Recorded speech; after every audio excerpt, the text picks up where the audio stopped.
جزاک اللہ خیر۔ السلام علیکم ورحمۃ اللہ وبرکاتہ۔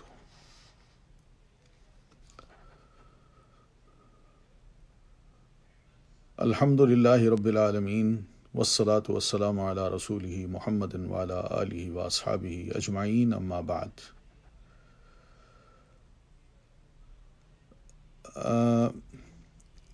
الحمد للہ ایک شارٹ نوٹس پہ ہم نے آپ کو آگاہ کیا کہ حدیث کی ایک مختصر کتاب ہے بلوغ المرام، اس کو اگر ہم شروع کر دیں تو آپ سب کی جی نے مجھے بھی جلا دیا، اور پھر یہی سوچا کہ انشاءاللہ میں اس کو جتنا بھی جلدی ہو سکے شروع کر دوں۔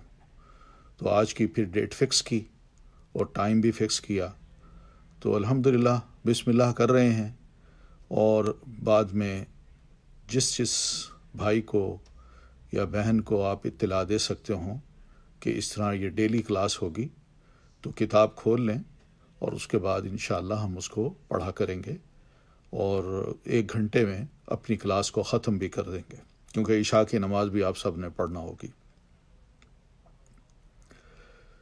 تو یہ کتاب ہے اصل میں فقہ الحدیث کی، یعنی نبی صلی اللہ علیہ وسلم نے جو فقہی مسائل سے کیے یا مسلمانوں کو، صحابہ کرام کو ان سے آگاہ کیا، یہ ان تمام مسائل کو اپنے اندر جمع کرتی ہے۔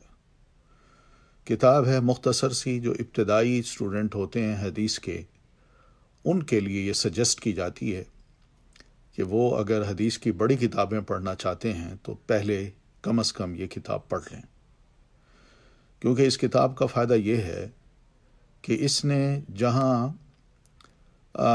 مختصر مواد جو ہے ہر مسئلے کا، یا جو بھی مسئلے اس میں مذکور ہیں، اس کا پیش کیا ہے، اور دوسری بات یہ ہے کہ اس مختصر مواد میں صحیح ضعیف احادیث کی بھی نشاندہی کر دی ہے اسی مسئلے سے متعلق، اور تیسری جو بڑی اہم بات ہے وہ یہ ہے کہ اس کتاب میں بے شمار کتابوں کے حوالہ جات دیے گئے ہیں جو حدیث کی کتابیں ہیں۔ تو ان حوالہ جات کی روح سے ایک طالب علم کو یہ پتہ چل جاتا ہے کہ حدیث کی کیا کیا کتابیں ہیں، کون کون ان کے مصنفین ہیں، اور انہوں نے اپنی کتاب میں کس قسم کے میٹیریل کو اکٹھا کیا ہوا ہے۔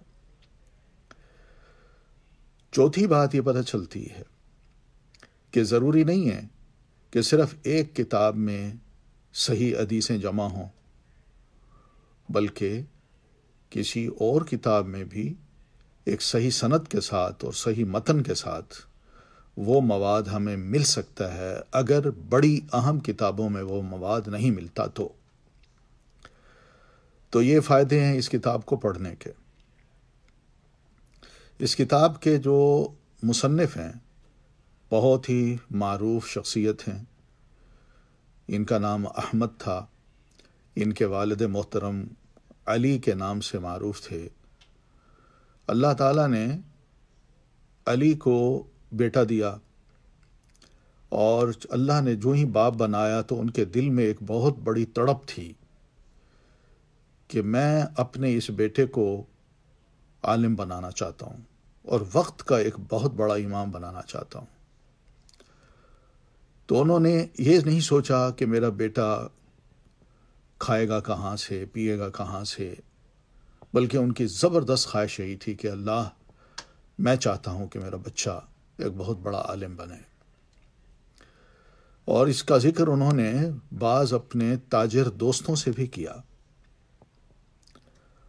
تو انہوں نے کہا، تو وہ لوگ حیران ہوتے تھے کہ لوگ تو اپنے بچوں کے بارے میں یہ سوچتے ہیں کہ ہم اس کو بڑا تاجر بنائیں گے، بہت بڑا سمجھدار انسان بنائیں گے، یہ کرے گا وہ کرے گا، مگر آپ نے یہ اپنے دل میں یہ خواہش کیوں پیدا کی؟ ان کا بس میرا دل یہی چاہتا ہے کہ اللہ اس سے دین کا کام لے۔ تو خیر 4 سال کے ابھی نہیں ہوئے تھے امام ابن حجر عسقلانی، یہی بیٹا بچہ، کہ والد فوت ہو گئے، اور والد کی فوتگی سے پہلے ان کی والدہ بھی فوت ہو گئی تھی۔ تو والد کے جو دوست تھے انہوں نے پھر ان کو وصیت کے مطابق ان کا ہاتھ پکڑا اور ان کی تعلیم اور تربیت اور اچھی صحت کا خیال کرتے ہوئے بھرپور تعاون کیا، اور یہ بھی کہا کہ بیٹا آپ کے والد بہت دولت چھوڑ گئے ہیں، گو وہ آپ کو اپنی زندگی میں کافی ہوگا، لیکن آپ پرواہ نہ کریں، اللہ نے میرے کاروبار میں ایسی برکت ڈالی ہوئی ہے کہ میں انشاءاللہ جو بھی تعاون ہو سکا میں خود اس کو برداشت کروں گا۔ تو الحمدللہ 9 سال کی عمر میں امام ابن حجر عسقلانی نے قرآن مجید کو حفظ کر لیا۔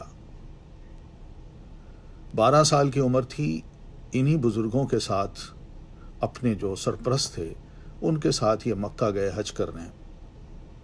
وہاں ان کی قرات کو لوگوں نے اتنا پسند کیا کہ 12 سال کی عمر میں ان کو یہ اعزاز نصیب ہوا کہ مکہ میں خانہ کعبہ میں انہوں نے تراویح پڑھائی۔ ان کی ذہانت وقت کے جو علماء تھے وہیں پر انہوں نے اسی وقت جج کر لی تھی کہ یہ متون کو، یعنی ایسی کتابیں جو اصل متن رکھتی ہیں، چاہے وہ فقہ کی ہوں، اصول کی ہوں، احادیث کی ہوں، ان کو ازبر کیا ہوا ہے۔ تو یہ ابھی چھوٹی سی عمر میں ان کا یہ حال ہے، تو معلوم نہیں بڑے ہو کہ یہ اللہ کا بندہ، یہ نوجوان کیا کچھ کرے گا۔ تو بہرحال اسی دوران یہ تاجر فوت بھی ہو گئے۔ 3 سال مکہ میں رہے اور پھر 3 سال کے بعد یہ نکلے وہاں سے، پھر مصر کے علماء، شام کے علماء، حجاز کے علماء، ان سے جا کے جتنا کچھ بھی فائدہ اٹھا سکتے تھے انہوں نے اٹھایا، اور الحمدللہ اساتذہ کی موجودگی میں ان کا احترام یہی ہوتا تھا کہ یہ نوجوان ہم میں بہت سے علوم کو یاد کر چکا ہے۔ تو اللہ تعالیٰ نے اتنی عزت دی ان کو کہ پھر اس کے بعد جو گورنر تھا، پھر خلیفہ، جو ممالک تھے اس دوران، یعنی خاندان غلامہ تھا جو حکومت کر رہا تھا مصر پر، ان تک امام ابن حجر کے علم کی اور فضیلت کی بات پہنچی، تو انہوں نے بھی ان کو بڑا مقام دینا چاہا۔ تو الحمدللہ مقام ملتے ملتے یہ وقت کے چیف جسٹس بھی بنے، اور پھر اپنی زندگی میں تصنیف کا سلسلہ، تدریس کا سلسلہ بھی جاری رکھا۔ تو یہ ہیں ابن حجر، احمد ابن علی ابن حجر عسقلانی رحمہ اللہ۔ عسقلان، ان کے پردادا محترم عسقلان میں پیدا ہوئے تھے، تو جس کی وجہ سے ان کی نسبت، یہ اپنی نسبت عسقلانی کرتے ہیں۔ یہ 773 ہجری میں پیدا ہوئے اور 852 ہجری میں ان کا انتقال ہوا ہے۔ بہت سی کتابیں لکھی، بہت کچھ لکھا علم الرجال پر، اور پھر علم الرجال کی بہت سی قسمیں ہیں، بہت سی انواع ہیں، اقسام ہیں، ان پر بھی بہت کچھ لکھا۔ پھر فقہ میں بھی اللہ تعالیٰ نے ان کو بہت زبردست درایت عطا کی ہوئی تھی، لیکن اس درایت کا فائدہ ان کو اس وقت ہوا ہے جب ان کو روایت کا علم بھی ہوا۔ تو روایت اور درایت دونوں کے یہ بہت بڑے ماہر تھے، اس لیے کہ حدیث کو چھانٹنا، روایت کرنا آسان ہے، مگر اس کو چھانٹنا کہ یہ صحیح ہے کہ نہیں ہے، حدیث کا مفہوم کیا ہے، اور حدیث سے کون کون سے فقہی مسائل مستنبط ہوتے ہیں، ان سب کے بارے میں یہ امام ابن حجر عسقلانی رحمۃ اللہ علیہ بہت حد تک اپنے وقت کے علماء کے مقابلے میں کہیں آگے تھے۔ تو ابن حجر عسقلانی رحمۃ اللہ علیہ نے فتح الباری بھی لکھی، صحیح بخاری کی شرح ہے، جسے بہت پسند کیا گیا، بہت پسند کیا گیا۔ وقت کے علماء نے اس فتح الباری کو پڑھنے کے بعد ایک جملہ کہا، اور وہ حدیث کا جملہ تھا جو آپ نے فرمایا تھا لا ہجرت بعد الفتح، کہ جب فتح مکہ ہو گئی تو اب اس کے بعد کوئی ہجرت نہیں ہے۔ تو سمجھایا انہوں نے، یہ چاہا کہ جب صحیح بخاری کی شرح فتح الباری وہ لکھ دی گئی تو اب اس کے بعد کسی اور شرح کی ضرورت نہیں ہے۔ یہ کتاب تھی جو ابن حجر عسقلانی رحمۃ اللہ علیہ نے لکھی۔ پھر اسی طرح حدیث کی یہ کتاب بھی تھی بلوغ المرام، یہ انہوں نے خود لکھی۔ گھر میں مکتبہ تھا، بہت سی کتابیں حدیث کی تھیں، تو یہی سوچا کہ شاید اپنی اولاد کو یا جو بچے پڑھنا چاہتے ہیں احادیث کو، ان کو شوق دلانے کے لیے میں کیوں نہ ہر کتاب سے جو اہم مسئلہ ہے وہ نکال کے ایک ہی عنوان کے تحت جمع کر کے ان کو پڑھا دوں۔ تو انہوں نے ایسا ہی کیا، عنوان قائم کیا، مثلا کتاب الطہارہ۔ اب کتاب الطہارہ کی وہ آسان ترین احادیث جو بچوں کے لیے قابل فہم تھی، نوجوانوں کے لیے، تو وہ انہوں نے لکھنا شروع کی اور لکھ کے پھر وہ پڑھا دی۔ تو اسی طرح اوراق لکھتے گئے اور جب دیکھا کہ تقریباً تمام اہم موضوعات پہ میں نے احادیث جمع کر کے پڑھا دیا ہے، تو اس کو جمع کر کے ایک کتاب شائع کر دی اور اس کا نام یہ رکھا بلوغ المرام من جمیع ادلۃ الاحکام، کہ یہ کتاب ہے بلوغ المرام، میں نے اس کا نام رکھا ہے، اور اس میں میں نے یہی کوشش کی ہے کہ احکام کے جتنے بھی ادلہ ہیں، یعنی فقہی مسائل جو ہیں ان کے جتنے بھی دلائل ہو سکتے ہیں، اور یہ دلائل انہوں نے حدیث سے دی ہیں، جی حدیث سے دی ہیں، کوئی اجماع کی ابھی بات نہیں کی، قیاس کی بات نہیں کی، کیونکہ فقہ اسلامی میں سب سے اہم حیثیت اگر کسی کو حاصل ہے تو وہ قرآن مجید اور سنت رسول صلی اللہ علیہ وسلم کو حاصل ہے۔ سب سے پہلے انہی کی طرف جانا ہے، انہی سے مسائل دیکھنے ہیں، اور اگر وہاں مل جاتے ہیں تو پھر آگے ضرورت نہیں ہے جانے کی۔ پھر یہ مسائل جو ہوتے ہیں، حدیث کی ٹیکسٹ ہو یا قرآن مجید کی ٹیکسٹ ہو، اس پہ غور و فکر کرنا علماء کا کام ہوتا ہے۔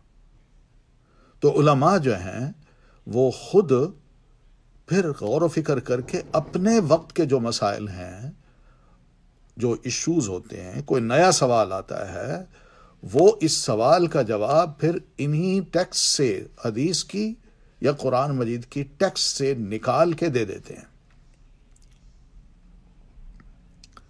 مثلا ہمارے ہاں ایک مسئلہ یہ پیدا ہوا کہ اس وبا کی وجہ سے کچھ لوگ ایسے فوت ہوئے ہیں کہ فوتگی کے بعد یہاں ڈاکٹر، حکومت سب منع کرتی ہے کہ آپ اس کے قریب نہ آئیں۔ عملہ خود آتا ہے، وہ اس کو ہاتھ کے ریپ کرتا ہے لفافے میں، اور پھر اس کے بعد اس کو اٹھا کے لے جاتے ہیں۔ اور میت کے جو لواحقین ہیں وہ بڑے پریشان ہوتے ہیں، بھئی یہ کیا ہو گیا؟ پھر وہ کہتے ہیں کہ بھئی آپ فلاں جگہ قبرستان پہ آ جائیں، تو قبرستان جاتے ہیں، ان کو پرے رکھتے ہیں، سمجھاتے ہیں کہ بھئی آپ پرے رہیں، تو پرے رکھ کے پھر قبر کھود کے جب تک ان کو اچھی طرح دفن نہیں کرتے، ان کی قبر برابر نہیں ہوتی، کسی کو قریب نہیں آنے دیتے۔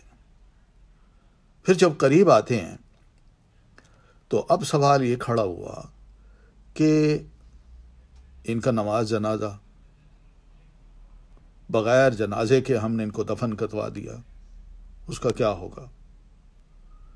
تو یہاں علماء نے جو دلیل دی وہ یہ دی کہ کوئی ایسا مسئلہ نہیں ہے، بیماری ہے، اس کی وبا ہے، دوسرے پر اثر پڑتی ہے، اور گورنمنٹ جو ہے وہ اس بات پر اصرار کر رہی ہے کہ زیادہ لوگ بیمار نہ ہوں، پرے رہیں ایسے لوگوں سے۔ جب انہوں نے خود ذمہ داری لے لی ہے تو یہ ایک اچھی بات ہے، اب اس کی مجبوری ہے، یہ ہماری بھی مجبوری ہے، میت کی بھی مجبوری ہے، اور گورنمنٹ کی بھی مجبوری ہے، تو انہوں نے اس کو دفنا دیا، یہی بہت بڑا احسان کیا ہے۔ ورنہ نیو یارک میں سننے میں یہ آیا ہے کہ جو لوگ اپنے گھروں میں فوت ہوئے ہیں یا بیمار ہیں، وہ ان کی بیماری کا اثر جب لوگوں کو پڑ رہا تھا تو لوگوں نے آ کے، گورنمنٹ نے آ کے ان تمام رشتہ داروں کو اس گھر سے نکال دیا، آپ یہاں سے چلے جائیں، اور نکالنے کے بعد اس بندے کا علاج معالجہ خود شروع کیا، مگر وہ فوت ہو گیا۔ فوت ہونے کے بعد اس پورے مکان کو سیل کر دیا، کوئی اندر نہیں جا سکتا، اور اس میت کی لاش وہاں پڑی ہے۔ اب ڈاکٹرز حضرات جب فارغ ہوں گے تو وہ جائیں گے، وہ جا کے اس کو ریپ کریں گے، ریپ کرنے کی، کیونکہ وہاں مسئلہ یہ ہے کہ وہاں قبرستان میں جگہ ہی نہیں ہے. یہ صورتحال بنتی جا رہی ہے. تو اس صورتحال کو ذرا دیکھنا چاہیے دینی اعتبار سے. اب کیا کریں؟ تو یہاں کے علماء نے یہ فتویٰ دیا کہ نبی صلی اللہ علیہ وسلم کے دور میں ایک بلیک خاتون تھی جو مسجد کی صفائی کرتی تھی اور مسجد میں خوشبو بھی لگا دیتی تھی. تو سب مسلمان جانتے تھے، آتی ہیں، خود بخود آتی ہیں اور بڑے شوق سے ثواب کا کام سمجھ کے یہ کام کرتی ہیں. تو نبی علیہ الصلوۃ والتسلیم نے ایک بار پوچھا، بھائی وہ خاتون نظر نہیں آ رہی، کہاں ہے؟ تو صحابہ نے عرض کی، اللہ کے رسول وہ کچھ دنوں پہلے فوت ہو گئی تھی رات کو، تو اس کی تجہیز و تکفین کر کے ہم نے نماز جنازہ پڑھ کے اس کو وہاں دفن کر دیا قبرستان میں. آپ نے فرمایا مجھے بھی کم از کم اطلاع دی ہوتی. تو آپ صحابہ نے عرض کی، اللہ کے رسول آپ مصروف ہوتے ہیں دن بھر، ظاہر ہے بہت سے مسائل ہیں، پھر رات کو قیام بھی کرنا ہے آپ نے، تو اس وجہ سے ہم نے مناسب نہیں سمجھا کہ آپ کو زحمت دیں. تو آپ نے فرمایا جو اس کی قبر بتاؤ. تو آپ کو قبر پر لے گئے تو اللہ کے رسول صلی اللہ علیہ وسلم نے اس کی قبر پہ کھڑے ہو کے اس کا نماز جنازہ پڑھا. تو نماز جنازہ اس صورت میں بھی ہو سکتی ہے، غائبانہ نماز جنازہ نہیں ہوتا، وہ بھی تدفین ہو جاتی ہے. اس کے بعد دوسرے ملکوں میں جو مسلمان ہیں، ان کے دوست ہیں، احباب ہیں، عقیدت مند ہیں، وہ ان کی دعائے خیر کے لیے نماز جنازہ پڑھ لیتے ہیں. تو اس طرح کا سلسلہ یہ ہوتا ہے کہ احادیث سے نئے مسائل کا حل تلاش کرنا تاکہ مسلمانوں کے لیے آسانی ہو. تو یہ ہے فقہ اسلامی. تو امام محترم نے، امام ابن حجر عسقلانی رحمۃ اللہ علیہ نے ان میں جو احادیث جمع کی ہیں وہ احکام سے متعلق ہیں، اور یہ احکام کے دلائل ہیں. کہ ان دلیل کا مطلب یہ کہ جب ہم نے کسی حکم پر عمل کرنا ہے تو پتہ ہو کہ اس کے پیچھے دلیل کیا ہے. اور دلیل جو ہے نا، یہ آپ سب جانتے ہیں، قرآن مجید اور حدیث پاک، یہ دو ایسی دلیلیں ہیں کہ ان کے مقابلے میں اجماع ہو، قیاس ہو، کسی کا قول ہو، وہ کوئی حیثیت نہیں رکھتا. حدیث ہے اور صحیح ہے تو بس اس کو ہی ماننا ہے. تو بہرحال یہ کتاب ہے، اس کو ہم شروع کر رہے ہیں. اللہ چاہے گا تو انشاءاللہ اس کو ہم روزانہ پڑھیں گے، اور کوشش کریں گے کہ اس کتاب کو جس کے مسائل ہیں وہ بڑی تیزی سے ہم پڑھ جائیں. اور باقی آپ کے جو سوال ہوں گے تو ان سوالوں کو میں ریسیو تو کر سکتا ہوں، لیکن دوسرے دن جواب میں دیتا جاؤں گا. انشاءاللہ کوشش کروں گا کہ جو کام کے سوال ہیں میں ان کا جواب دے دوں. تو آئیے بسم اللہ کرتے ہیں. شروع ہوتی ہے اس کتاب کا. انہوں نے ایک پریفیس لکھا ہے اور مختصر سا ہے تاکہ کتاب کے بارے میں ہمیں پتہ ہو کہ اس میں ٹرمز جو استعمال ہوئی ہیں وہ کیا کیا ہیں. تو یہ لکھا ہے کہ قال الحافظ، اعوذ باللہ من الشیطان الرجیم، بسم اللہ الرحمن الرحیم. قال الحافظ احمد بن علی بن حجر الاسقلانی، یہ ان کا پورا نام ہے. تو یہ حافظ ہیں، حدیث کے بہت بڑے حافظ جو ہوتے ہیں جن کو بہت سی احادیث یاد ہوں، ہزاروں کی تعداد میں ہیں، تو وہ حافظ حدیث کہلاتے ہیں. یہ ٹائٹل بھی کوئی معمولی ٹائٹل نہیں ہے، یاد رکھیے گا. ایک حدیث جو ہوتی ہے نا، وہ صرف ٹیکسٹ کو یاد کرنا نہیں ہوتا کہ میں یہ کہہ دوں کہ اللہ کے رسول نے فرمایا المسلم اخو المسلم، وہ یہ ٹیکسٹ ہے. لیکن اس حدیث کو روایت کرنے کی جو پیچھے پوری سند ہے وہ بھی یاد ہونی چاہیے. سند بھی یاد ہو اور ٹیکسٹ بھی یاد ہو. اور اس طرح کی ہزاروں یعنی لاکھوں تک جو روایات ہیں، ان کی میجارٹی ایسے شخص کو اگر یاد ہو تو اس کو کہا جاتا ہے حافظ. یہ کوئی حفظ والی مشق نہیں ہے. حفظ والی مشق کے ساتھ علم بھی ہوتا ہے کہ یہ حافظ الرٹ ہوتے ہیں کہ میں جو کچھ کہہ رہا ہوں یہ روایت ہے، اور اس روایت کے مقابلے میں دوسری روایت بھی ہے جو ضعیف ہے، یا اس روایت کو بھی میں ذکر کر دوں تاکہ لوگوں کو یہ پتہ چل جائے کہ یہ روایت بھی موجود ہے اور میں لکھ رہا ہوں اس پہ کہ یہ ضعیف ہے، تو اس وجہ سے وہ جو حدیث کی پوری ٹیکسٹ اور سند ہوتی ہے اس کو یاد کرنا کوئی آسان کام نہیں ہوتا، پھر اس کو سمجھنا جس کو درایت کہتے ہیں وہ بھی کوئی آسان کام نہیں ہے۔ تو یہ سب حافظ حدیث جو ہیں یہ ان کے پاس یہ سارا علم ہوتا ہے۔ آپ اندازہ کر لیں کہ کتنے فقہی احکام ہوں گے جو رسول اللہ صلی اللہ علیہ وسلم کے ان کو ازبر ہوں گے، اور پھر ان فقہی احکام کو فوراً جو مسئلہ ان سے پوچھا گیا، دماغ کا جو کمپیوٹر ہے وہ گھما کے اس پہ کلک کر کے، یا وہ کلک ہوتا ہے خود ان کو، اور وہ مسئلہ بتا دیتے ہیں اور سورس بتا دیتے ہیں، دلیل بتا دیتے ہیں کہ یہ حدیث ہے۔ تو بہرحال یہ امام ابن حجر عسقلانی رحمۃ اللہ علیہ فرماتے ہیں، الحمدللہ، تمام تعریف اللہ کے لیے، علی نعمہ الظاہرۃ والباطنۃ، اس کی ان تمام نعمتوں پر جو ظاہری بھی ہیں اور باطنی بھی ہیں، یعنی ہماری آنکھوں کے سامنے بھی ہیں، یا ہمارے اپنی جسم میں بھی بظاہر جو نظر آ رہا ہے وہ بھی ہیں، اور باطنی بھی ہیں، اندر بھی۔ اندر کیا نعمت ہو سکتی ہے؟ ایمان کی۔ پھر اندر جو کچھ کھاتے ہیں اس پہ جو اندر کے سارے ٹولز یوز ہو رہے ہیں، یہ بھی بہت بڑی نعمت ہے۔ اگر ان میں سے ایک استعمال ہونے سے انکار کر دے تو ہم سب جانتے ہیں کہ ہماری کیا حالت ہو سکتی ہے۔ تو بہت سی ظاہری نعمت موجود بھی ہیں، بہت سی باطنی نعمت ایسے ہیں جو نظر ہی نہیں آتی۔ تو یہ ان کا کہنا ہے کہ اللہ نے جو بھی ہم پر ظاہری اور باطنی نعمتیں نچھاور کی ہوئی ہیں، ہم ان کا شکر ادا کرتے ہیں، قدیماً و حدیثاً، چاہے وہ پرانی ہو یا نہیں ہو، یعنی بچپن سے لے کر اپنے والدین ہوں، رشتہ دار ہوں، دنیا میں جو تھے جن کو دیکھا فوت ہو گئے، یا پرانی ایسی نعمتیں جو مثلاً مجھے میرے والدین کی طرف سے جائیداد مل گئی اور والدین کو ان کے والدین کی طرف سے، یہ سب قدیماً و حدیثاً جو پرانی نئی نعمتیں بندے کو نصیب ہوتی ہیں، چاہے ظاہر ہیں، نظر آتی ہیں یا نہیں آتی، ان سب کا شکر اللہ کی جناب میں کرنا چاہیے۔ تو یہ شکر گزار ہم سب جانتے ہیں بہت کم لوگ ہوتے ہیں، حقیقت ہے۔ سیدنا عمر رضی اللہ تعالیٰ عنہ طواف کر رہے تھے تو ایک عام سے بندے کو دیکھا جو دعا کر رہا ہو کہ اللہم اجعلنی من القلیلین، اللہ مجھے قلیل لوگوں میں شامل کر لو، مجھے قلیل لوگوں میں، تھوڑے لوگوں میں شامل کر لو۔ تو جناب عمر نے پوچھا، یہ سوچا یہ کیسی دعا کر رہا ہے، آج تک تو میں نے کوئی ایسی دعا نہ سنی، پتہ نہیں عجیب سی دعا ہے۔ تو اسے پوچھا، یہ کیا مسئلہ ہے بھائی، کیسی دعا کر رہے ہو کہ اللہ مجھے قلیلین میں شامل کر لے؟ تو اس نے کہا کہ قرآن مجید میں اللہ تعالیٰ فرماتے ہیں وَقَلِيلٌ مِّنْ عِبَادِيَ الشَّكُورُ، میرے بندوں میں بہت کم لوگ ہیں جو میری نعمتوں پا کے شکر گزاری کرتے ہوں۔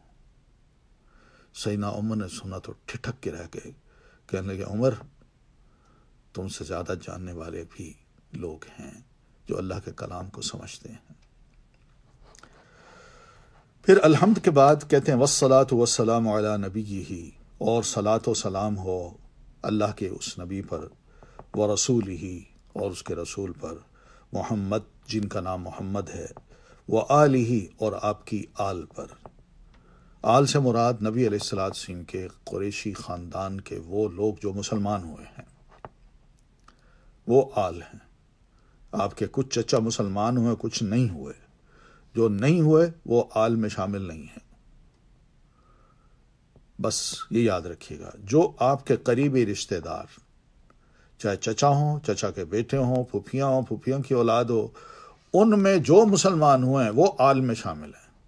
ایک معنی تو یہ ہے آل کا، اور دوسرا آل کا مراد یہ ہے کہ وہ مسلمان، وہ امت جو مسلمان ہے اور نبی علیہ الصلاۃ والتسلیم کی بھرپور اطاعت کرتی ہے اور آپ ہی کی طرف دیکھتی ہے، آپ کے اسوہ حسنہ کو اپنا آپ رول ماڈل بناتی ہے، تو یہ بھی آل میں شامل ہے۔ وصحبہ، اور آپ کے صحابہ کرام پر۔ صاحب کی جمع ہے، اور اس سے مراد وہ صحابہ جنہوں نے آپ کو آپ کی زندگی میں اپنی آنکھوں سے دیکھا یا آپ سے ملے اور آپ پر ایمان لائے، اور اسی ایمان کی حالت میں ہی ان کا انتقال ہوا. کیونکہ ملنے والوں میں بہت سے ایسے لوگ بھی تھے جو نابینا بھی تھے اور بینا بھی تھے. جنہوں نے دیکھا وہ بھی صحابی ہے، جو ملے وہ بھی صحابی ہیں.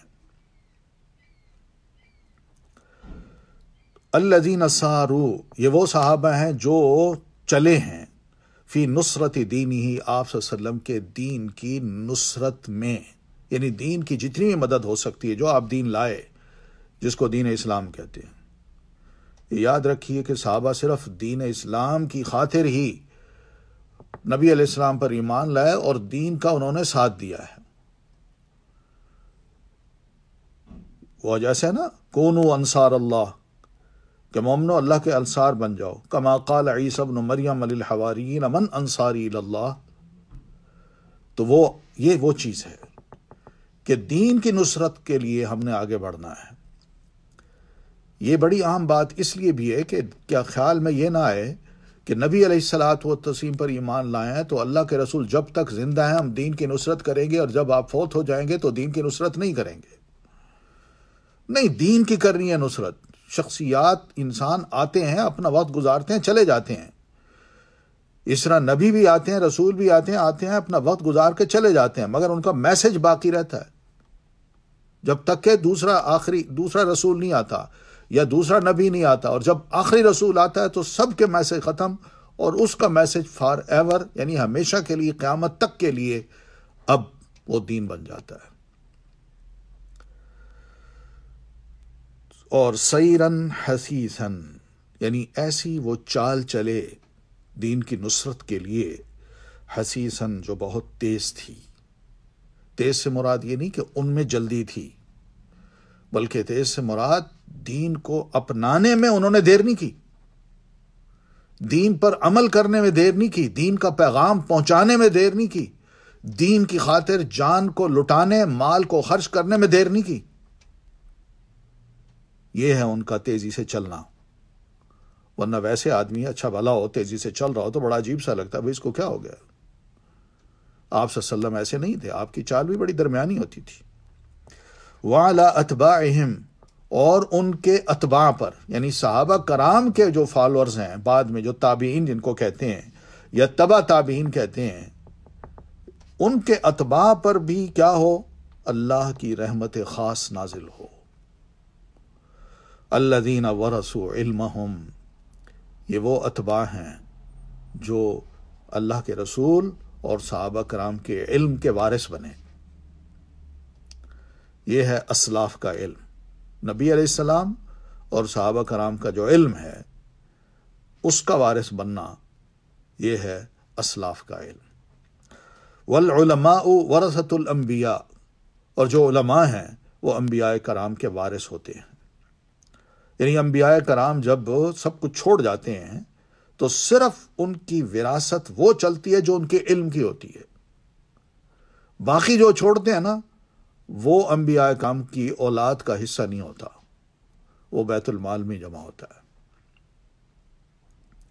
آپ فرماتے ہیں نحن معاشر الانبیاء لا نرث ولا نورث، ہم جو انبیاء کی جماعت ہیں ہم نہ وارث بنتے ہیں، یعنی ہمارے والد فوت ہو جائیں، کوئی فوت ہو جائے بڑا، تو اس کی وراثت دوسروں کو مل سکتی ہے، مجھے نہیں مل سکتی کیونکہ میں اللہ کا نبی ہوں. تو نحن معاشر الانبیاء لا نرث، نہ وارث بنتے ہیں، ولا نورث، اور نہ ہی وارث بنائے جاتے ہیں. یعنی ہم جو کچھ چھوڑتے ہیں ہماری اولاد اس کی وارث نہیں بنتی. ایک واضح سی بات ہے. اور سیدہ فاطمہ رضی اللہ تعالی عنہا نے اس حدیث کو قبول کیا ہے. وہ اپنے بابا کی اس تاکید کو قبول نہ کریں. آپ سوچیں نا کہ نعوذ باللہ ہم کہیں جی وہ ناراض رہیں، کیا مطلب کہ انہوں نے اس کو قبول نہیں کیا؟ کتنا بڑا الزام آتا ہے ان پہ. انہوں نے مانا اس کو، حضرت علی نے بھی مانا ہے، کیونکہ جب حضرت علی خلیفہ بنے ہیں تو انہوں نے باغ فدق کو واپس نہیں لیا جبکہ ان کے بچے موجود تھے. نہیں لیا انہوں نے، اس لیے کہ اللہ کے رسول صلی اللہ علیہ وسلم کی حدیث تھی. تو العلماء ورثۃ الانبیاء اکرم بہم وارثا و موروثا، کتنے وہ معزز اور محترم لوگ ہیں جو وارث بنے بھی ہیں اور ایسا ورثہ چھوڑا بھی ہے اور اس ورثے کو لیا بھی ہے۔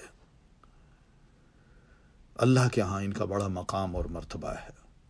ان کی عزت دنیا میں یہی ہے کہ ایک تو انہوں نے رسول اللہ صلی اللہ علیہ وسلم کے علم کو حاصل کیا، اور علم کو حاصل کر کے اس کو جمع کیا، اس کو پھر لکھا، اس کو چھوڑ دیا، اس کو پھیلایا، اور جب اس دنیا سے گئے تو جو بھی ان کی کتاب کو پڑھتا ہے کہتا ہے رحمت اللہ علیہم، اللہ کی ان پر رحمت ہو۔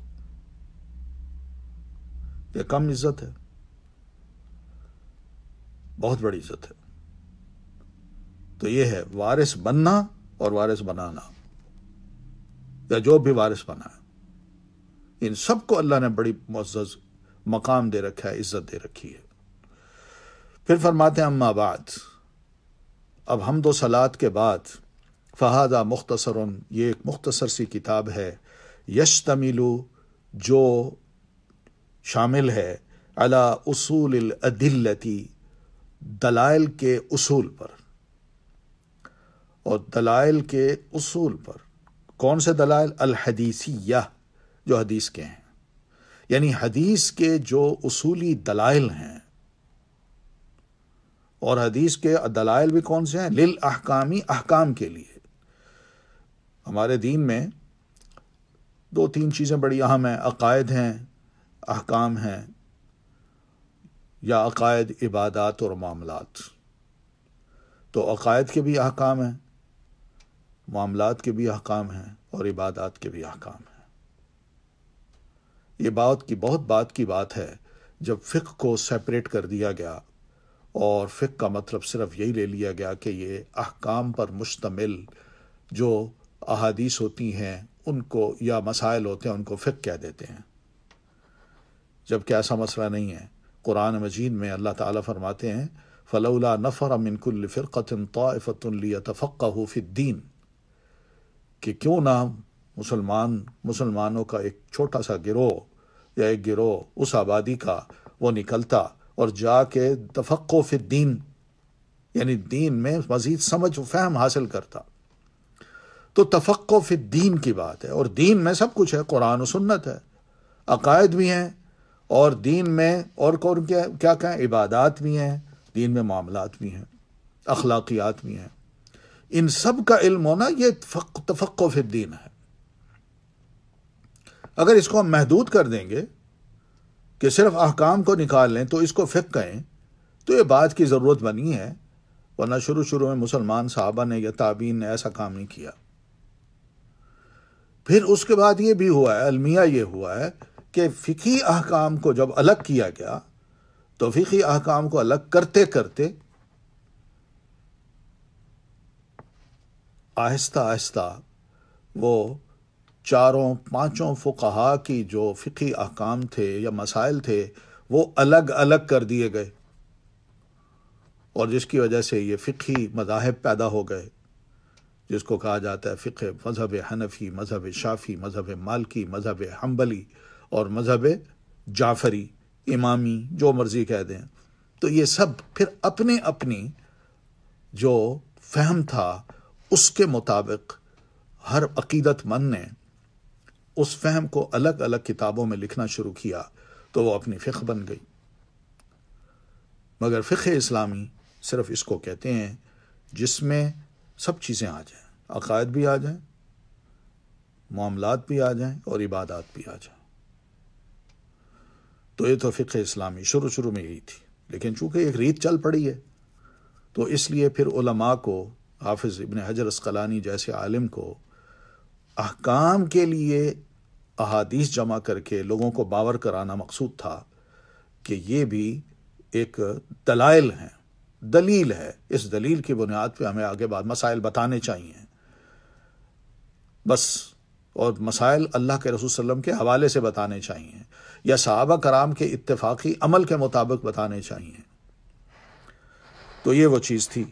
تو یہ بہرحال فقہ کی ایک تعریف بھی ہے، اور یا اصول فقہ کی، کہ ہادہ مختصر، یہ مختصر سی کتاب ہے، یشتمل جو شامل ہے علی اصول الادلۃ الحدیثیتی، جو حدیثی دلائل ہیں ان کے اصولوں پر، اور حدیثی دلائل بھی وہ ہیں جو احکام شریعہ پر مبنی ہیں، للاحکام الشرعیتی، احکام شریعہ پر مبنی ہیں، تو ان کے جو حدیثی دلائل ہیں وہ اصول کی حیثیت رکھتے ہیں۔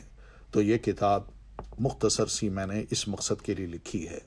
حررتہ، میں نے اس کی تحریر کیا، اس کو لکھا ہے تحریراً بالغاً، اپنی طرف سے پوری کوشش کر کے اس کو لکھوں، لیصیرا، تاکہ یہ ہو جائے کتاب، من یحفظہ، جو اس کتاب کی حفاظت کرنا چاہتا ہے یا جو اس کو حفظ کرنا چاہتا ہے، من بین اقرانہ، اپنے ہم اثر معاصر لوگوں کے درمیان یا اپنے دوستوں کے درمیان رہتے ہوئے وہ اس کتاب کو اگر یاد کرنا چاہتا ہے تو وہ یاد کرنے کے بعد کیا بنے، لیصیر نابغن، وہ ایک منفرد قسم کا انسان بن جائے۔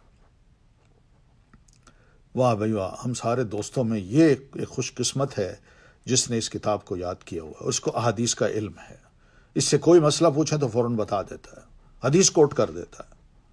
وَيَسْتَعِينُ بِهِ، اور مدد مانگے اس کتاب کے ذریعے سے، الطالب المبتدی، ایک مبتدی طالب علم، ابتدائی طالب علم جو ہے نا، وہ اس علم کو اگر حاصل کرنا چاہتا ہے تو اس کتاب کو سامنے رکھے، اس کو بڑی مدد مل جائے گی۔ تو یہ مدد مانگنا جو ہے نا، جو اسباب موجود ہیں ان سے مدد مانگنا کوئی بری بات نہیں ہے، اللہ نے اسباب بنائے ہیں، لیکن جو موجود نہیں ہیں یا جو زندہ نہیں ہیں ان کو اگر ہم سبب بنا لیں تو یہ درست نہیں۔ ولا یستغنی عنہ الراغب المنتہی، اور نہ ہی اس سے بے پرواہ ہو سکتا ہے وہ شخص جو رغبت کرنے والا ہو، یعنی حدیث کا شوق رکھنے والا ہو، المنتہی، خواہ وہ اپنے علم کی انتہا تک پہنچ چکا ہو، یعنی اس کے بعد بڑا علم ہو، وہ بھی اس کتاب کا ضرورت مند ہوگا۔ وقد بینت، اور میں نے واضح کر دیا ہے، عقب کل حدیث، ہر حدیث کے بعد، من اخرجہ من الائمۃ، کہ اس حدیث کو ائمہ محدثین میں سے کس نے اس حدیث کو اپنی کتاب میں بیان کیا ہے، یہ بھی میں نے ساتھ بتا ریفرنس دے دیا ہے۔ کیوں؟ لِإِرَادَةِ نُصْحِ الْأُمَّةِ، تاکہ امت کو جو بہترین خیرخواہی ہو سکتی ہو اس کا میرا ارادہ تھا، اور بہترین خیرخواہی یہ ہوتی ہے کہ آدمی یوں بات نہ کرے، جی یہ مسئلہ یوں ہے، یا یوں کرنا ہے یوں نہیں کرنا، یہ حلال ہے یہ حرام ہے، یہ جائز ہے ناجائز ہے، یہ اپنی طرف سے مسئلے انسان نہ بتائے، بلکہ نصیحت خیر خواہی یہی ہوتی ہے کہ بندے کو بتا دیا جائے کہ یہ جو بات ہے اللہ کے رسول نے فرمائی ہے، اور اللہ کے رسول کا ارشاد میں تمہیں بتا رہا ہوں۔ جی ہاں، یہ خیر خواہی اصل ہوتی ہے امت کی، کیونکہ یہ چیز ذہن میں آ جائے نا تو کبھی بھی ہم جو لوگوں کے اقوال ہیں، یا یوں ہم میں یہ ایک بات عام سی ہوتی ہے کہ بزرگوں نے فرمایا، تو بزرگوں نے فرمایا جو ہے نا، یا خوابوں میں انسان دیکھ لیتا ہے تو خوابوں کو لوگ بیان کرتے ہیں، تو وہ بزرگوں کا فرمایا یا خوابوں کا دیکھا ہوا وہ کوئی ایسی چیز نہیں ہے کہ جس کو ہم کہیں کہ ہم امت کے ساتھ خیر خواہی کر رہے ہیں۔ یہ بزرگ ہیں، ان سے بہتر بھی کوئی بزرگ ہوں گے جنہوں نے ان سے زیادہ بہتر فرمایا ہوگا، کئی ایسے بھی ہوں گے جنہوں نے بہت اچھا خواب بھی دیکھا ہوگا، مگر وہ اپنی نیکیوں کو چھپاتے ہیں، وہ ظاہر ہی نہیں کرتے تاکہ شو آف نہ ہو جائے۔ تو اس لیے یہ بڑی عام چیز ہے کہ کوئی بھی امت کے ساتھ خیر خواہی کرنی ہے تو اس خیر خواہی میں نبی علیہ الصلاۃ والتسلیم کی بات ہو، آپ کا عمل ہو، اس کا ریفرنس ہو، ثبوت ہو، یہ سب سے بڑی خیر خواہی ہے۔ تو فرماتے ہیں فالمراد بالسبعۃ، میں کبھی حدیث بیان کرتا ہوں کتاب میں، اسی کتاب میں، تو حدیث کے آخر میں لکھ دیتا ہوں کہ رواہ السبعۃ، کہ اس حدیث کو 7 نے روایت کیا ہے۔ تو یہ 7 سے کیا مراد ہے؟ تو فرماتے ہیں اس سے مراد ہے کیا، ایک تو ہے احمد، مسند احمد ہے، پھر والبخاری اور صحیح بخاری ہے، اور تیسری مسلم صحیح مسلم ہے، اور چوتھی ابو داود سنن ابی داود ہے، والترمذی پھر سنن الترمذی ہے، والنسائی اور سنن نسائی ہے، وابن ماجہ اور ساتویں کتاب سنن ابن ماجہ ہے۔ تو یہ میں جب سبع کہتا ہوں کہ اس حدیث کو سبع نے روایت کیا ہے، تو اس سے مراد ہوتا ہے کہ یہ ساتوں کتابیں ہیں جن میں یہ حدیث آپ کو مل جائے گی۔ کتنی اتھینٹک حدیث ہوگی ہے۔ پھر وبالستتی، اور کبھی میں کہتا ہوں حدیث کو بیان کر کے آخر میں کہتا ہوں کہ اس حدیث کو 6 نے بیان کیا ہے، 6 نے بیان کیا ہے۔ تو اس 6 سے کیا مراد ہے؟ وہ پچھلے 7 جو نام بتائے تھے نا، فرماتے ہیں ان میں سے من عدا احمد، من عدا احمد، صرف مسند احمد کو آپ نکال دیں، اس کے علاوہ باقی 6 کتابیں جو ہے نا، اس سے مراد ہے الستہ، کہ 6 نے بیان کیا ہے نا۔ دلچسپی یہ ٹرمز ہیں محدثین کی، کتاب کو سمجھنے کے لیے یا احادیث کو سمجھنے کے لیے جب یہ ریفرنسز دیے جاتے ہیں تو ہم بعض اوقات یہ کہتے ہیں پتہ نہیں یہ کیا کہہ رہے ہیں، ہمیں سمجھ نہیں آتی، تو یہ ذرا تھوڑا سا دھیان کیجیے گا۔ وبالخمستی، اور 5 کی میں بات کروں گا کہ اس حدیث کو 5 نے بیان کیا ہے، تو اس سے مراد کیا ہوگا؟ من عدل بخاری و مسلم، یہ وہ کتابیں ہوں گی جو امام بخاری، صحیح بخاری اور صحیح مسلم کے علاوہ ہیں۔ یعنی 7 نام ہم نے پڑھے ہیں نا، صحیح بخاری اور مسلم کو نکال دیں، باقی 4 سنن اور مسند احمد، یہ 5 ہو گئیں، تو یہ 5 مراد یہی ہے۔ وقد اقول، اور کبھی کبھی میں یہ بھی کہوں گا الاربعۃ و احمد، کہ اس حدیث کو 4 نے بیان کیا اور مسند احمد نے بیان کیا ہے، تو یہ 4 سے مراد وہ کہتے ہیں کہ وہ بالاربعۃ، تو 4 سے مراد کیا لیجئے گا؟ من عدد ثلاثۃ الاولی، جو 7 بتائی ہیں نا، ان میں آپ پہلی 3 کو نکال دیں، اور باقی جو 4 ہیں سنن ابو داود، سنن نسائی، سنن الترمذی اور سنن ابن ماجہ، یہ مراد لیجئے گا۔ وبالثلاثۃ، اور میں کبھی یہ بھی کہوں گا کہ اس حدیث کو 3 نے بیان کیا ہے، تو اس سے مراد کیا ہوگا؟ من عداہم وعد الاخیری، جو ان 4 کے علاوہ ہے۔ 4 کون سی؟ یہ 7 نام بتائے نا، تو 4 آخری جو نام ہے نا، وعد الاخیری، 4 آخری جو نام ہے نا وہ، یا پھر ان 4 کے علاوہ، 4 سے مراد وہی 4 سنن کی کتاب ہے، ان کو آپ نکال دیں تو باقی جو 3 ہے نا وہ مراد ہوں گی۔ پھر کہوں گا وبالمتفق علیہ، کہ حدیث کو بیان کروں گا، میں کہوں گا اینڈ میں کہ متفق علیہ، تو متفق علیہ کا کیا مطلب ہوگا؟ البخاری و مسلم، اس سے مراد صحیح بخاری اور صحیح مسلم کی حدیث ہوگی۔ وقد لا اذکر، اور یہ بھی ہو سکتا ہے کہ میں نہ بیان کروں، معہما، ان دونوں کے ساتھ، یعنی متفق علیہ جب کہہ دیا تو اس کے بعد ہو سکتا ہے میں بیان نہ کروں غیرہما، کنہیں اور کتابوں کو، کیونکہ جب ان میں آ گئی تو یہ ہائیسٹ حدیث ہے، پھر بعد کی جو کتابیں ان کے ذکر کرنے کی ضرورت ہی نہیں ہے، ہوگی ان میں، لیکن جب ان کا میں نے ذکر کر دیا تو یہ بس کافی ہے۔ وما عدا ذالک، اور جو اس کے علاوہ ہوگا، یعنی یہ جو نام میں نے بتائے 6، 7، 5، 4، 3، متفق علیہ، ان کے علاوہ اگر کچھ ہوگا تو فہو مبین، تو میں نے وہاں بیان کیا ہوگا کہ میں نے یہاں کتاب کا ریفرنس نہیں دیا، یا دیا ہے تو کون سی کتاب ہے وہ میں نے بتایا ہوگا وہاں۔ وَسَمَّيْتُهُ، اور میں نے پھر اس کتاب کا نام رکھا ہے بلوغ المرام، تو ہونا چاہیے لیکن ہم پڑھتے ہیں بلوغ المرامی من جمع ادلۃ الاحکام، یہ نام میں نے رکھا ہے کہ جس میں ادلہ احکام کو میں نے جمع کر دیا ہے، اور اس کا نام رکھا ہے بلوغ المرام۔ بلوغ المرام کا مطلب مقصد تک، ٹارگٹ تک پہنچنا، ٹارگٹ کو اچیو کرنا۔ واللہ اسأل، اور اللہ تعالیٰ سے میں سوال کرتا ہوں، دعا کرتا ہوں کہ اللہ یجعل، کہ وہ نہ بنائے، ما علمناہ، جو کچھ ہم نے سیکھا اس کتاب سے علینا وبالن، ہمارے خلاف ایک وبال نہ بنا دے۔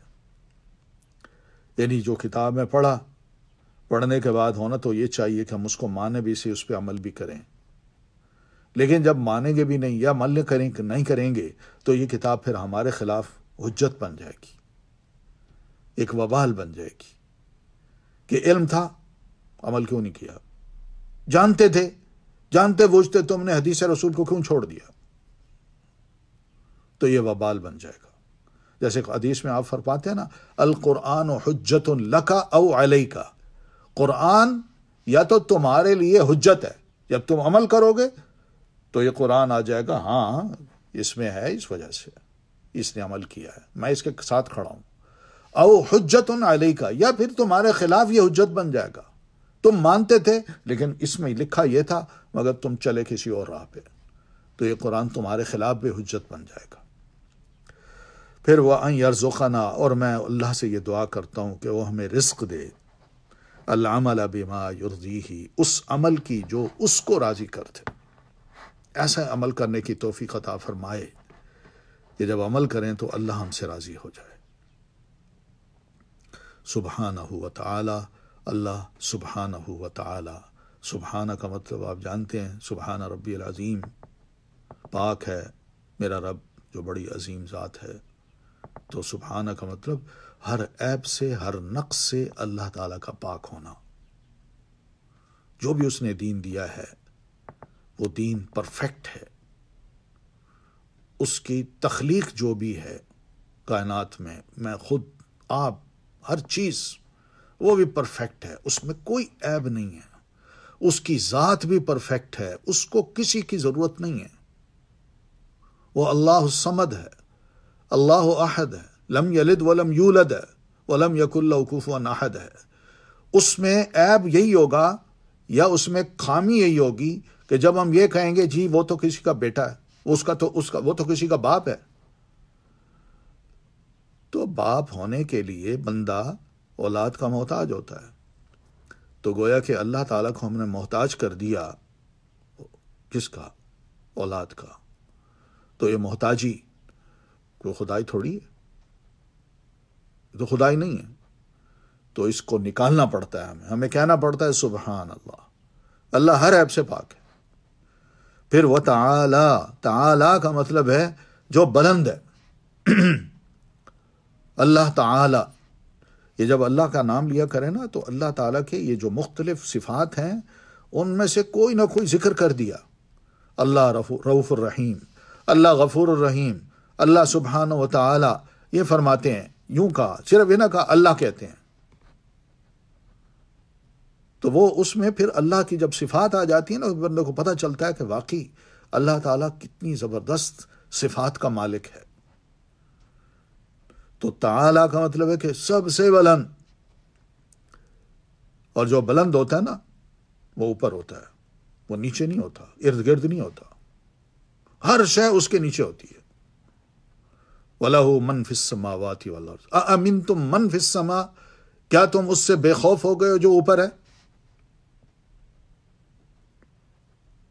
عرش سب سے بڑی مخلوق ہے اس کائنات کی جو اللہ نے بنائی ہے، اور اللہ تعالیٰ فرماتے ہیں ثم استوى علی العرش، پھر عرش پر میں مستوی ہوا، یعنی عرش اللہ کے نیچے ہے، اللہ سب سے بلند ہے، سب سے بلند، تو اس لیے یہ سب صفات ہیں اللہ تعالیٰ کی، تو بما یرضیہ سبحانہ و تعالی۔ ٹھیک ہے، یہ ایک مقدمہ تھا جو آج ہم نے پڑھا ہے، اور اسی مقدمے کی روح سے بس اتنا ہے کہ کتاب کا ایک تعارف بھی ہو گیا، مصنف کا تعارف بھی ہو گیا کہ مصنف کون ہے، تعارف کیا ہے کتاب کا، تو بڑی دلچسپ کتاب ہوگی۔ وہی بات کہ فقہ اسلامی کے سب مسائل ہیں اس میں جس کی ہمیں ضرورت ہے، ہم عمل کرتے ہیں مگر ریفرنسز کا پتہ نہیں ہوتا۔ کوئی کہہ رہا ہے بھئی آپ نماز ایسے پڑھ رہے ہیں تو اس کا کیا ثبوت ہے، آپ یہ بزنس کر رہے ہیں تو یہ کیا کہتے ہیں کہ یہ حلال ہے یا حرام ہے، کیسے کہتے ہیں؟ بندہ اندازے سے ایسی باتیں نہ کرے جب تک کہ اس کے پاس یہ دلائل نہ ہوں۔ تو دین ہمارا اتنا یتیم نہیں ہے کہ اس نے تمام چیزوں کے دلائل تمام اعمال کے، چاہے وہ معاملات ہوں، عقائد ہوں یا عبادات ہوں، اس کے دلائل فراہم نہ کیے ہوں۔ تو اس لیے دین کو سمجھنا، گویا کہ قرآن و سنت کو سمجھنا، یہ بڑا اہم ہے ہر مسلمان کے لیے۔ اور اس کتاب کا آغاز جو ہے نا وہ اسی لیے کیا گیا ہے تاکہ ہم بھی ایسے مسائل کو دلائل سے سمجھیں، اور دلائل صرف صحیح حدیث اس کی بنیاد پہ۔ کافی ہے اتنا، تو انشاءاللہ مزید باتیں پھر ہم آپ سے کل پھر 7 بجے کریں گے۔ میرا ٹائم ہے صبح 10 بجے کا، اور آپ کا ٹائم ہے مغرب کی نماز کا۔ تو بس اتنا کافی ہے تاکہ آپ عشاء کی نماز بھی پڑھ لیں۔ تو اللہ نے چاہا تو کل خیر و عافیت سے آپ سب سے ملاقات بھی ہوگی، اور اس ملاقات کے ساتھ میں آپ سے یہ ریکویسٹ کروں گا کہ آپ جتنے بھی دوست احباب ہیں ان سب کو آپ اطلاع دیجئے کہ اگر کتاب پڑھنی ہے، حدیث پڑھنی ہے، تو آئیں اس کتاب کو شروع کرتے ہیں۔ یہ ابتدائی کتاب ہے، اور اس ابتدائی کتاب سے پورا حدیث میٹیریل، حدیث کی کتابیں، اس کی روایت اور اس کا طریقہ کار، وہ سب انشاءاللہ کوشش میں کرتا جاؤں گا کہ آپ کو سمجھاتا جاؤں۔ تو یہی اصل چیز ہے، تاکہ ہمارے مسلمان نوجوانوں کو، لوگوں کو پتہ چلے، اور حدیث کے بارے میں جو شک پیدا کر دیے جاتے ہیں اور کہا جاتا ہے کہ نہیں، حدیث ایک ایسا سورس نہیں ہے کہ جس سے ہم یعنی ایسے دلائل لیں جو حرام حلال کے ہوں، فرض کے ہوں، بھئی یہ مسئلہ نہیں ہے، تو کس سے لیں؟ حدیث کو اگر چھوڑ دیں، صرف قرآن مجید سے کون سے مسائل ہیں ایسے جو پتہ چلتے ہیں؟ تو انشاءاللہ یہ سب باتیں ہم ڈسکس کریں گے وقت کے ساتھ ساتھ۔ تو اس لیے سب کو دعوت دیجیے کہ وہ آئیں اور اس میں شامل ہوں، اور اس سے جو بھی فائدہ اٹھا سکتے ہیں وہ کریں۔ اجازت پھر، تو انشاءاللہ اللہ نے چاہا تو دوبارہ ملاقات ہوگی۔ اس وقت تک کے لیے اجازت۔ السلام علیکم ورحمۃ اللہ وبرکاتہ۔